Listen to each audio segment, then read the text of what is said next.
Bro, yaje man? Mimi niko poa sana. Uko fiti? Mimi niko fiti. Hata ndio nilikuwa nakuja kutembelea hivi bwana. Unakuja kwangu na nakuja kwako. Nakwambia bwana, order ya manguo imenikalia.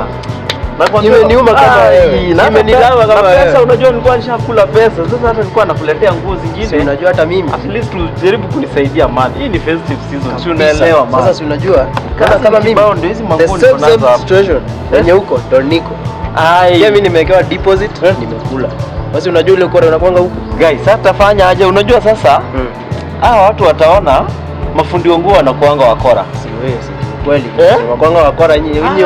Mimi si fundi. Lakini fanya hivi. Tutafanya aje? Hebu kuja na solution. Nilikuwa nakuja kwako hata nikupe order nyingine nilikuwa nimepewa nikugawie. Sasa unajua hata mimi nilikuwa na order mingi lakini kitu nimekuletea bado order. Nilikuwa nimekuletea hata unisaidia kushona. Man mimi nipewa order wazimu hapa.